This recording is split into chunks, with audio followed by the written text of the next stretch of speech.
तुम सभी को शुभ संध्या। आज की इस संध्या काल की पावन बेला में सभी का बहुत बहुत हार्दिक स्वागत है।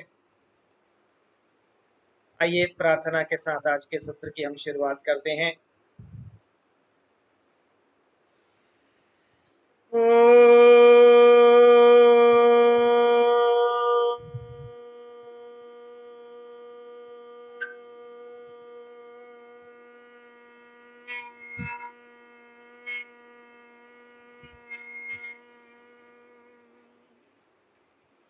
योगेन चित्तस्य पदेन वाचाम् मलं शरीरस्य च वैद्यकेन योपाकरोत्तं प्रवरं मुनीनां पतञ्जलिं प्राञ्जलिरानतोऽस्मिन् पतञ्जलिं प्राञ्जलिरानतोऽस्मिन्। महर्षि पतंजलि के पावन चरणों में सादर वंदन। परम पूज्य स्वामी जी के चरणों में सादर वंदन। समस्त गुरु सत्ता का पावन स्मरण करते हुए आइए हम सत्र की ओर आगे बढ़ते हैं। हमने अभी तक पहला पाद देखा, पहला पाद समाधि पाद, जिसमें कि समाधि की पूर्ण एक संकल्पना हमने समझने की का यत्न किया, प्रयत्न किया, कोशिश की। हमें जो यात्रा करनी है उसकी एक रूपरेखा समझी है। उस यात्रा में हमें क्या करना है, किस तरह से आगे बढ़ना है, क्या क्या उसमें मंजिलें आएंगी, क्या क्या पड़ाव आएंगे जिनके माध्यम से हम हमारी पूरी यात्रा करेंगे। तो ये मूल एक यात्रा का स्वरूप पूरे इस समाधि पाद में महर्षि पतंजलि ने दिया है और बहुत थोड़ा सा गहराई वाला सब्जेक्ट था।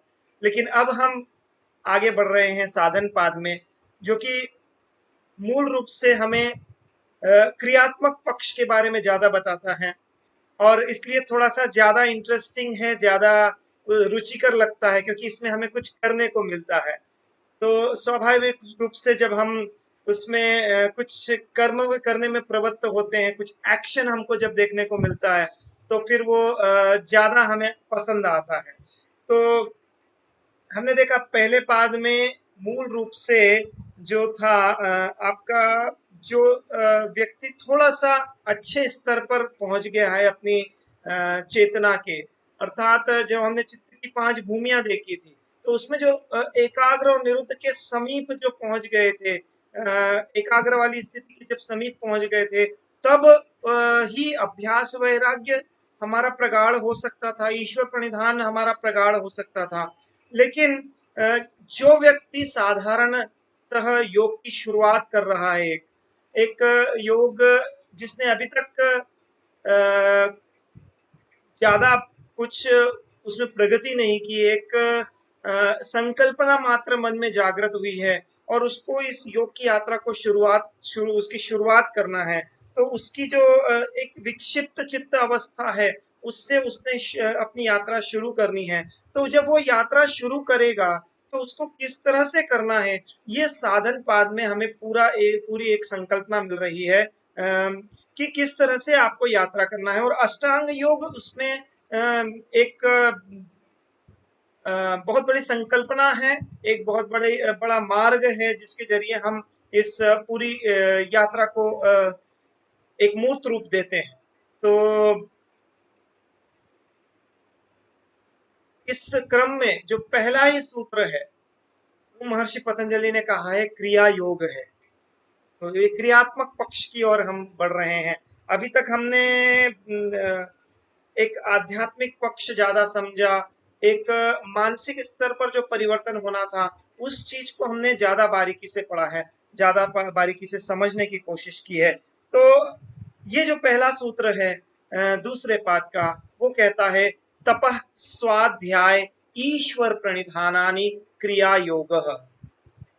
अर्थात तप, स्वाध्याय और ईश्वर प्रणिधान, ये जो 3 चीजें हैं, इनको मिलाकर क्रिया योग कहा जाता है।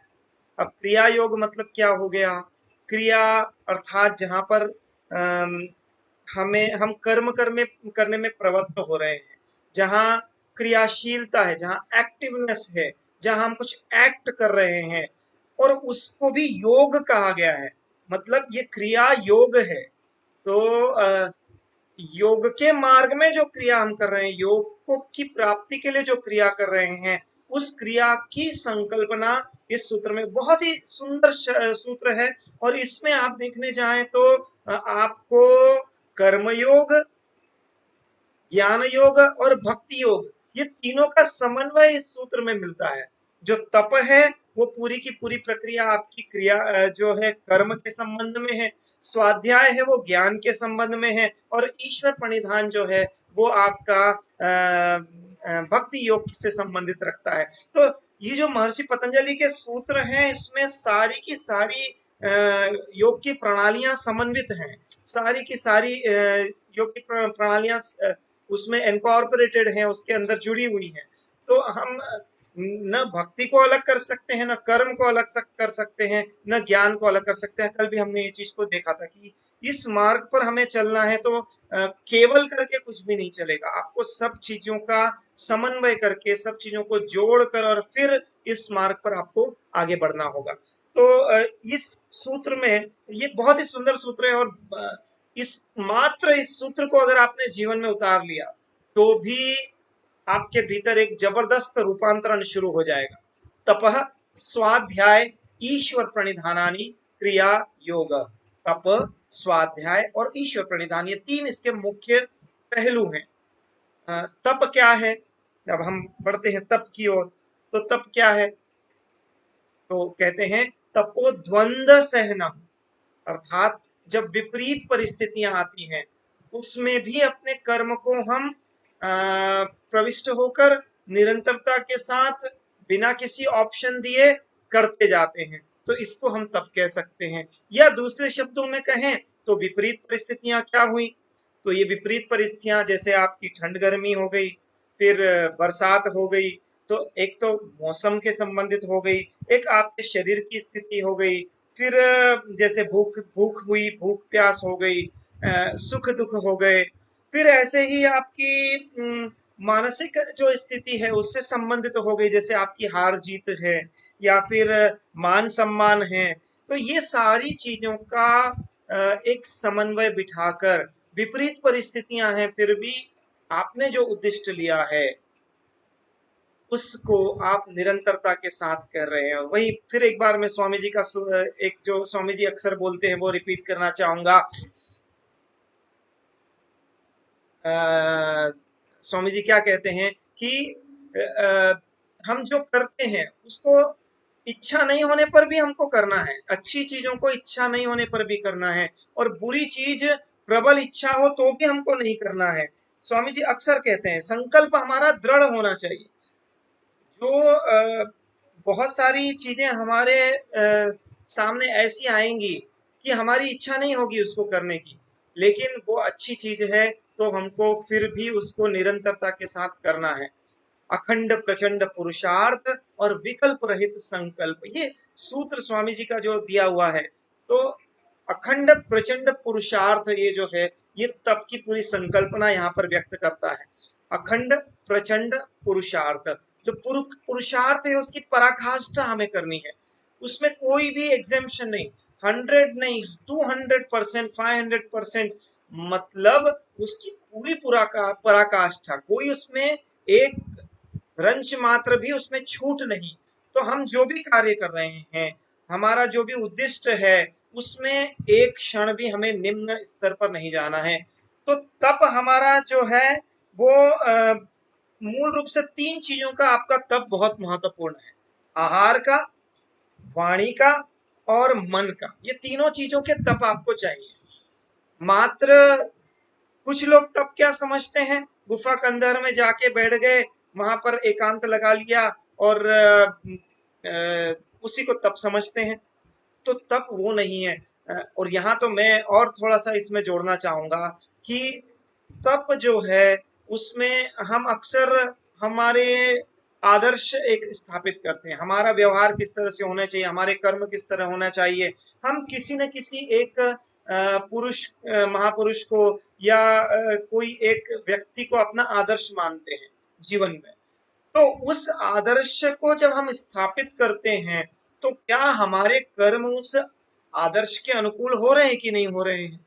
वो आदर्श हमने जो स्थापित किया है, चाहे हम महर्षि पतंजलि को, गौतम कणादि, जेमिनी, भगवान राम, भगवान कृष्ण, जो भी हम आदर्श लेते हैं, तो हम व्यक्ति को तो नहीं पूछते, व्यक्ति के कर्मों को पूछते हैं, उसके चरित्र को पूछते हैं। स्वामी जी अक्सर कहते हैं चित्र नहीं चरित्र की पूजा कीजिए। तो हम उस व्यक्ति के देह को, उसके साक्षात स्वरूप को नहीं पूछते, बल्कि उसके जो आदर्श हैं, उसके जो कर्म हैं, उनका आदर्श हम लेते हैं। तो भगवान राम जो मर्यादा पुरुषोत्तम थे, भगवान कृष्ण जो एक कर्मयोगी थे, एक योगी थे, तो इनका जब हम आदर्श लेते हैं, या हम विभिन्न आचार्यों का, परम पूज्य स्वामी जी का जैसे हम आदर्श लेते हैं कि उनकी तरह अखंड प्रचंड पुरुषार्थ हम करते जाएं, तो ऐसे हमने जो भी आदर्श लिया है, तो उन आदर्शों के जो कर्म हैं, उन्होंने जिस तरह से तप किया है, जिस तरह से कर्म कर रहे हैं, उस कर्म को अपने स्वभाव में, अपने वाणी व्यवहार में हमें उतारना है। ये एक तप वाली स्थिति हो जाएगी, क्योंकि उसमें बहुत सारी विरोधाभास आएंगे, बहुत सारी विपरीत स्थिति आएंगी। अब दूर क्यों जाते हैं, अगर आप यहीं पर लेते हैं कि आप इस सत्र को सुनने की एक चेष्टा रख रहे हैं, लेकिन कहीं ना कहीं कुछ रुकावट आई, आपके घर में कभी कोई मेहमान आ गया, या आप कहीं और चले गए, फिर भी आप मोबाइल लेकर या कोई और साधन लेकर इस सत्र में जुड़ रहे हैं, मतलब कहीं ना कहीं आपकी विपरीत परिस्थितियां आई, फिर भी आपने अपने संकल्प को, अपने कर्म को त्यागा नहीं। ऐसे ही हम योगाभ्यास रोज करते हैं, तो योगाभ्यास जब हम रोज करते हैं, तो उस वक्त हमें कितनी बार रुकावट आती है। हमने रुकावटें देखी योग के मार्ग में, व्याधि, ध्यान, संशय, प्रमाद, आलस्य, विरति, भ्रांति दर्शन, अलब्ध भूमिकत्व और अनवस्थितत्व। तो ये जो 9 प्रकार की रुकावटें हैं, वो मार्ग में आएंगी, और उन रुकावटों से भी हम रुक नहीं रहे हैं। फिर भी हमारा जो संकल्प है वो दृढ़ है, उसमें कोई हमने छूट नहीं दी है, कोई विकल्प नहीं दिया है, कोई ऑप्शन नहीं दिया है। बस मैंने ये करना है तो करना ही करना है। ऐसा जब हमारा संकल्प हो, ऐसा हमारा कर्म हो, तो फिर हमारा तप जो है वो साक्षात हमारा क्रियाशील तत्व हो जाता है। वो तप हमारा दृढ़ निश्चय वाला हो जाता है, और ये दृढ़ता ही नितांत आवश्यक है। ये दृढ़ता अगर नहीं होगी तप में, तो फिर वो तप नहीं कहलाएगा, क्योंकि विपरीत परिस्थितियां स्वाभाविक है। बिल्कुल हर कर्म में आपको विपरीत परिस्थितियां मिलेंगी, हर कर्म में आपको द्वंद्व मिलेंगे। कितनी बार तो हमें ऐसा निर्णय लेने होते हैं कि उसमें द्वंद्व आ जाता है कि ये करें या ये करें, ये करें या ये करें। तो उस वक्त हमारे आदर्श से हम उसको कंपेयर कर लेते हैं कि इस स्थिति में हमें हमारा मार्ग सही क्या है, और उस मार्ग में बहुत सारी रुकावटें आ रही हैं, फिर भी हम उस मार्ग पर चलने का निर्णय करते हैं। बहुत सारी चीजें ऐसी आती हैं। आज विपरीत परिस्थितियां हैं इस कोरोना काल में, जब लॉकडाउन चालू है, तो फिर तो भी हम हमारे मन में कभी आता है, अरे नहीं, वो छोटा सा कार्य है, वो करके हम आ जाते हैं। लेकिन फिर दूसरा मन कहता है, नहीं, अब अगर हमने जरा सी भी ढील दे दी, जरा सा भी हम शिथिल पड़ गए, तो हो सकता है हम बाहर जाएं और हमारे साथ में कोरोना हमारे साथ में हमारे घर में आ जाए। तो ये यहाँ पर हमने संकल्प लिया कि हमें बाहर नहीं निकलना है, तो ये अपने आप में एक तप है। तो ये आज देश भर में ये तप चालू है, जब लोगों ने संकल्पना ले ली है कि हम बाहर नहीं निकलेंगे, हम इस पूरे लॉकडाउन को पूरी तरह से सफल बनाएंगे। लेकिन काफी सारे लोग इस तप को छोड़ भी रहे हैं, और जब वो तप को छोड़ रहे हैं, तो ऐसा हो रहा है कि वो घर में कोरोना का लेकर जा रहे हैं, और फिर वो ये जो चेन बन रही है वो चेन टूट नहीं पा रही है। तो इस तरह से ये तप जब खंडित हो जाएगा तो फिर हमारी साधना खंडित हो जाएगी। हमारा ये जो क्रिया योग है वो घटित नहीं होगा, और क्रिया योग अगर नहीं होगा तो योग हमारा, योग के मार्ग पर हमारी जो शुरुआत है वो भी हमारी अच्छे से नहीं हो पाएगी। तो ये जो आम व्यक्ति है जो अब योग के मार्ग में शुरुआत एक कर रहा है, तो उसके लिए पहला ही मार्ग, ये पहला ही सूत्र बहुत ही महत्वपूर्ण है, तपस्वाध्याय ईश्वर प्रणिधानानि क्रिया योग। क्योंकि जो विषय वासनाओं से और राग द्वेष में जो लिप्त व्यक्तित्व रहते हैं और उनको योग के मार्ग पर आगे बढ़ना होता है, तो उन्हें ये अपना जो तप है और ये जो तीनों चीजें बताई गई हैं, और ये मूल रूप से तो नियम है, जो यम नियम में जो नियम के अंतिम 3 अंग हैं वो उनको मिलाकर हम ये क्रिया योग कहते हैं। तो ये अगर आप इसको सूक्ष्म रूप से देखें तो इसमें सारा का सारा योग आ जाता है, अष्टांग योग के सारे बिंदु इसमें कवर हो जाते हैं। इतना महत्वपूर्ण ये सूत्र है। और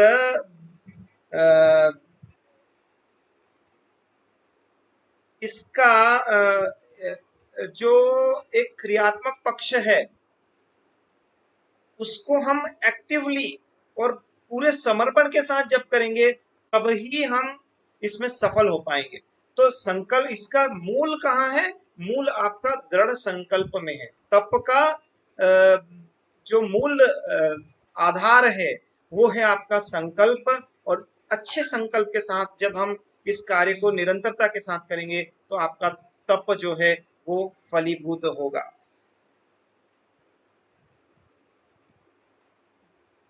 तप के बारे में कहते हैं कि तप हमारा जो इसको भी आप 3 भाग में डिवाइड कर सकते हैं, शारीरिक, वाचिक और मानसिक। तो शरीर से संबंधित जो है वो उसमें आहार भी आ जाता है आपका। तो आहार आपका संयमित होना चाहिए। बहुत सारे लोग आहार के तप को छोड़ देते हैं। जब कहते हैं कि आपका भोजन कैसा होना चाहिए, आपका भोजन आधा पेट भोजन, पाव पेट पानी और पाव पेट हवा होना चाहिए। और जब वो भोजन करने के लिए बैठते हैं तो जब एक विषय वस्तु वाला या एक रस वाला भोजन सामने होता है तो हम क्या करते हैं, चलो आज के दिन थोड़ा सा और खा लेते हैं, लेकिन वहीं पर हमारा तप छूट जाता है। ऐसे ही वाणी के संबंध में, तो जहां राग द्वेष आ जाता है, थोड़ा सा कोई किसी का व्यवहार हमारे विरुद्ध चला जाता है तो हमारी वाणी का संयम छूट जाता है। तो इसी तरह से वाणी का, और फिर ऐसे ही मन के ऊपर, मन हमारा विचलित हो जाता है सहजता पूर्वक। तो इन सारी चीजों को जब हम संयमित ढंग से करते हैं तभी हमारा तप है वो प्रगाढ़ होता है, अच्छे से होता है। और फिर जो दूसरा तत्व इसी सूत्र का है वो है स्वाध्याय का। तो स्वाध्याय के बारे में कहते हैं, स्वाध्याय क्या है? इन चीजों का महर्षि पतंजलि ने आगे जाके परिणाम भी बताया हमें। तप के बारे में उन्होंने कहा, कायेंद्रिय अशुद्धि क्षया तपसः। जो तप का परिणाम क्या है? तो महर्षि पतंजलि कहते हैं कायेंद्रिय अशुद्धि क्षया। तो ये सारी अशुद्धि जो है, काय मतलब शरीर की, इंद्रियों की जो अशुद्धियां हैं वो पूरी तरह से इसमें जल के, और जब हम तप करते हैं तो तप की तपाग्नि जो होती है, तप की जो अग्नि रहती है उसमें वो सारे जो जो इंद्री के दोष होते हैं, शरीर के दोष होते हैं, वो पूरी तरह से जल के नष्ट हो जाते हैं। जैसे एक धातु होती है, उसका, उसमें जो गंदगी होती है उसका हमको नाश करना हो तो हम क्या करते हैं, उस धातु को पूरी तरह से पिघला देते हैं, गर्म कर देते हैं। तो यहाँ पर तपाग्नि, तप जब आप करते हैं, विपरीत परिस्थितियों में भी उस कर्म को करते हैं, तो उस तप के माध्यम से आपका शरीर शुद्ध होता है, आपकी इंद्रियां शुद्ध होती है। ये महर्षि पतंजलि ने तप का परिणाम भी बताया हुआ है। और फिर बढ़ते हैं स्वाध्याय की ओर। तो स्वाध्याय के बारे में कहते हैं कि स्वाध्याय क्या है? तो स्व का अध्ययन करना भी स्वाध्याय है। फिर बहुत सारे ऐसे आदर्श ग्रंथ होते हैं जिनमें हमें आदर्श स्थापित करने के लिए जो चरित्र हम कह रहे थे, तो वो चरित्रों का अध्ययन करने को मिलता है। तो उन चरित्रों का जब हम अध्ययन करते हैं तो वो भी स्वाध्याय की श्रेणी में आता है। ऐसे ही जब हम ओंकार का नाद करते हैं, गायत्री मंत्र इत्यादि मंत्रों का जाप करते हैं, उनका नाद करते हैं, तो ये सारी चीजें स्वाध्याय के इस क्रम में आती है। और यहाँ पर फिर मैं एक बार और विवेचना में थोड़ा सा अंतर लाना चाहूंगा कि स्वाध्याय वो स्वाध्याय सही मायने में वो स्वाध्याय होगा जब हमने जो आदर्श लिया, समझ लीजिए हमने स्वामी जी का एक आदर्श लिया, तो क्या हमारा आचरण उसके अनुकूल है? भगवान राम का हमने आदर्श लिया, मर्यादा पुरुषोत्तम का आदर्श लिया, तो हम जो आचरण कर रहे हैं क्या वो उसके अनुकूल है? उस आदर्श के अनुकूल हमारा आचरण हो रहा है कि नहीं हो रहा है? तो ये सही मायने में आपका स्वाध्याय होगा, मेरा खुद का अध्ययन होगा।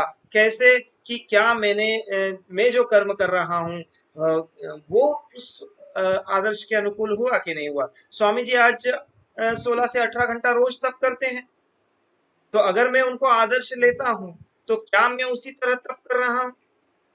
भगवान राम का एक आदर्श लेते हैं, मर्यादा पुरुषोत्तम का एक आदर्श लेते हैं, तो क्या हमारा आचरण उसके अनुरूप है कि नहीं है?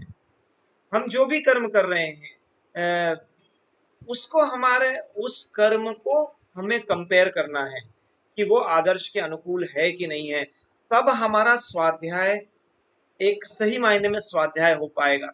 नहीं तो अच्छे ग्रंथों को का वाचन पठन तो सभी लोग कर सकते हैं।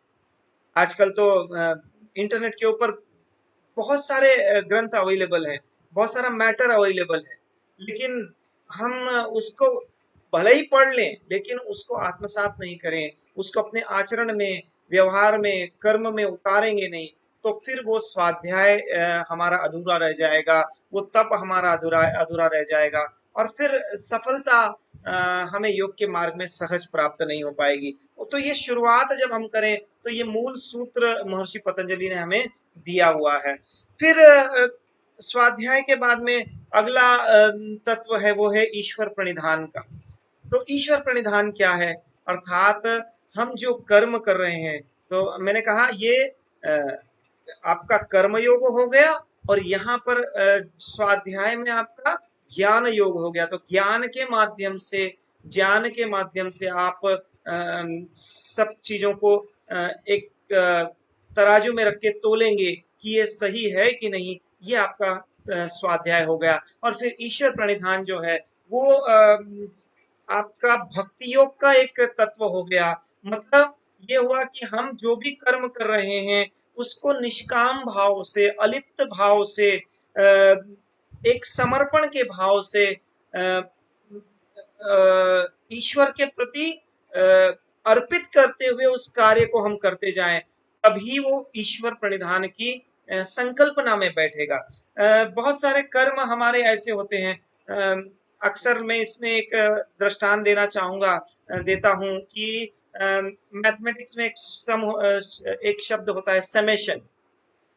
समेशन अर्थात सारी चीजों का जोड़ भाग करने के बाद में जो नेट रिजल्ट रह जाता है, जो उसका नेट कंटेंट रह जाता है, उसको समेशन कहते हैं। सारी चीजों का जोड़ गुणा भाग करने के बाद में जो शेष रह जाता है, और उसको हम समेशन कहते हैं। तो वैसे ही यहाँ पर आज जो हम कर्म कर रहे हैं और उसका जो प्रतिफल हमें प्राप्त हो रहा है, वो सारे संचित कर्मों का, अभी तक हमने जितने भी कर्म किए उन सारे कर्मों का नेट रिजल्ट हमको आज प्राप्त हो रहा है। स्वामी जी अक्सर कहते हैं वर्तमान हमारा निर्दोष है, अर्थात हमने जो कहीं ना कहीं कोई कर्म किए थे, भले ही इस जन्म में किए हों, बचपन में किए हों, या कोई एक विशेष समय में हमने किए हों, उस वक्त हमारे चित्त की स्थिति क्या रही हो, लेकिन उसका परिणाम तो हमें भोगना ही पड़ेगा। ये कर्म थ्योरी जो कहते हैं कि आपने अगर कुछ कर्म किया है तो उसका प्रतिफल तो आपको भोगना ही पड़ेगा। आपने अगर एक किसी व्यक्ति, किसी जीव के प्रति कोई हिंसा की है तो उसका प्रतिफल तो आपको भोगना ही पड़ेगा, चाहे वो आज भोगे या कल भोगे, या हो सकता है वो पहले के परिणाम स्वरूप आपने उस कर्म को किया हो। तो इसका ये सारी चीजों का प्रतिफल तो आपको भोगना ही है। और ये जो ईश्वर प्रणिधान है, तो इसमें ये भाव हमारे भीतर रहे कि हमें जो प्राप्त हो रहा है वो सारे हमारे संचित कर्मों का प्रतिफल आज प्राप्त हो रहा है। वो आत्मग्लानि का भाव नहीं रखें, वो ईश्वर के प्रति समर्पण का भाव रखें, तो फिर मन हमारा पूरी तरह से शुद्ध हो जाएगा। मन हमारी जो समाधि है वो सिद्ध होने लग जाएगी। इसका परिणाम भी महर्षि पतंजलि ने कहा कि समाधि सिद्धिर ईश्वर प्रणिधानात्, जो इसका परिणाम कहा है वो कहा है कि ईश्वर प्रणिधान में हमें समाधि प्राप्त होती है। ईश्वर प्रणिधान के नित्य अभ्यास से हमें समाधि प्राप्त होती है। तो जब तक वो तत्व नहीं आएगा, वो एक समर्पण का भाव नहीं आएगा ईश्वर के, तो फिर मैं यहाँ पर आपको कहूंगा कि ये जो पूरा जो तत्व है ईश्वर प्रणिधान का, ईश्वर प्रणिधान का जो पूरा तत्व है वो कहता है कि हम जो कर्म कर रहे हैं तो उसको हमको सहर्ष स्वीकार करना है, एक्सेप्ट करना है उसका प्रतिफल को। जैसे हम कहते हैं कि आज मेरे बैंक में नेट बैलेंस कितना है, तो अगर किसी ने के बैंक में बैलेंस अभी 5 लाख है और उसने लोन ले रखा है 7 लाख का, तो उसका जो नेट रिजल्ट है वो क्या है, नेगेटिव है, -2 लाख है। और वहीं पर अगर किसी के बैंक बैलेंस 5 लाख है और 3 लाख का लोन है तो नेट रिजल्ट पॉजिटिव है। तो ऐसे ही हम जो कर्म कर रहे हैं, हमने जो पीछे कर्म किए हैं, वो सारी चीजों का संचित कर्म का फल हमें प्राप्त हो रहा है। इसको सहर्ष हम एक स्वीकार्यता के साथ, एक समर्पण के भाव के साथ में, बिना किसी आत्मग्लानि के, बिना किसी शिकायत के उसे हम स्वीकार कर लेते हैं। तो ये ईश्वर प्रणिधान की पूरी संकल्पना हो जाती है। और जब तप, स्वाध्याय और ईश्वर प्रणिधान के रूप में हम अपने कर्म को करते हैं, तो इस मार्ग पर हम बहुत सहजता पूर्वक, बहुत अच्छे से आगे की ओर बढ़ेंगे। हमारा कर्मयोग, हमारा ज्ञान योग और हमारा भक्ति योग, ये तीनों घटित होने लग जाएंगे। तो इस सूत्र को हमारे मन, वचन, आचरण में हमें पूरी तरह से उतारना है। आज से ये संकल्प ले लीजिए, कहीं पर कोई आलस्य नहीं आएगा, कोई उसमें द्वंद्व नहीं रह जाएगा, कोई एक शिथिलता नहीं रहेगी। हमें जो भी ईश्वरीय कार्य करने हैं, जो भी कार्य करने हैं, उनको 100% एफर्ट लगाते हुए, 100% एफर्ट लगाते हुए हमको करना है। कोई एग्जेम्पशन नहीं, 1% भी कोई छूट नहीं होगी। ऐसा संकल्प रखना, ऐसा शरीर को साधना है, ऐसा मन को साधना है, ऐसा कर्म को साधना है। और जब हमारी साधना इस प्रकार की होगी, हमारा कर्म इस तरह का होगा, और उसको नित रोज हम कंपेयर करते हुए, उसको तोलते हुए, उसका भान लेते हुए, उसका एक निचोड़ लेते हुए हम कर्म को करते जाएं, और फिर ईश्वर को पूरी तरह से समर्पित करते जाएं। जो भगवत गीता का सार है, निष्काम कर्म, तो वो कोई उसके फल की अपेक्षा रहित होकर उस कर्म को ईश्वर को समर्पित करते हुए जाएंगे, तो फिर ये हमारा योग है वो पूरी तरह से घटित होगा। आशा करता हूं आज का सूत्र ये बहुत ही एक जीवन में उतारने वाला सूत्र है, और इसको आपने अगर आत्मसात कर लिया तो एक परिवर्तन अवश्यम भावी है, ये होना ही होना है। बस इस सूत्र के अर्थ को हमारे कर्म में पूरी तरह से अगर हमने उतार लिया तो ये परिवर्तन होना ही होना है। जैसे सूरज के उदय से अंधेरे का नाश होना तय है, वैसे ही आपके भीतर एक परिवर्तन आना तय है। इसको हमारे जीवन में उतार लें, और ये बहुत ही महत्वपूर्ण सूत्र है। और इसका फिर परिणाम अगले सूत्र में महर्षि पतंजलि ने कहा है, वो कहते हैं समाधि भावनार्थ क्लेश तनुकरणार्थश्च, अर्थात इस सूत्र को अगर हमने जीवन में उतार लिया तो क्या होगा, उसका परिणाम, हर चीज को महर्षि पतंजलि ने बहुत ही सिस्टमेटिक वे में, बहुत ही एक अच्छे तरीके से हमको बताया है कि अगर हम इसको करेंगे तो इसका परिणाम क्या होगा, उसकी कैरेक्टरिस्टिक्स क्या है। तो यहाँ पर कैरेक्टरिस्टिक्स भी हमने समझ ली सूत्र की, पहले वाले सूत्र की, और उसको यहाँ पर जब हम अच्छे से उसको इम्प्लीमेंट कर देंगे तो क्या होगा, समाधि भावनार्थ, समाधि के भाव आपके शुद्ध हो जाएंगे, समाधि का भाव आपके भीतर प्रतिष्ठापित होने लग जाएगा, समाधि के मार्ग पर आप आगे बढ़ने लग जाएंगे। और तो इसका परिणाम क्या है, इसका उद्देश्य क्या है कि समाधि का भाव आपके भीतर जागृत हो और क्लेश तनुकरणार्थश्च, जो क्लेश हैं उनका तनुकरण हो जाएगा, उनका मंद होना शुरू हो जाएगा, उनका श्राव होना चालू हो जाएगा। तो ये 5 प्रकार के क्लेशों का वर्णन हमें आगे मिलेगा, और ये क्लेश बहुत ही महत्वपूर्ण है और इनका मूल अविद्या में हमको मिलता है। तो वो हम अगले सत्र में पढ़ने वाले हैं, क्योंकि वृत्ति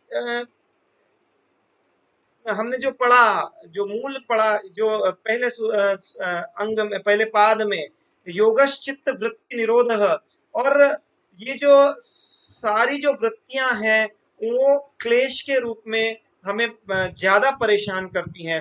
तो ये क्लेश को कम करने की पूरी जो विधा है वो इस सूत्र के माध्यम से घटित होने वाली है। तो इस सूत्र को हम अपने जीवन में अवश्य उतारें, उसका परिणाम भी हमने देख लिया, क्लेश की न्यूनता हो जाएगी, समाधि के मार्ग पर हम आगे बढ़ेंगे। तो आशा करता हूं इस सूत्र को आप जीवन में उतारेंगे, अपने कर्मों में प्रतिबिंबित करेंगे, दिखाएंगे, दिखना चाहिए आपके व्यवहार में, वाणी में, कर्म में, ऐसा उसका अनुपालन करेंगे। तो आज के सत्र को हम यहीं पर विराम की ओर लेकर चलते हैं, प्रार्थना के साथ, शांति पाठ के साथ में, और बहुत बहुत शुभकामना है। इस सूत्र को आप अपने जीवन में अवश्य उतारें। ऐसी एक मन में भाव है, ऐसे मन में जिज्ञासा है कि एक इच्छा है तीव्र कि आप इस सूत्र को सभी लोग अपने जीवन में उतारें। तो आइए शांति पाठ के साथ आज के सत्र को हम यहीं पर विराम देते हैं, गहरी श्वास भरते हुए।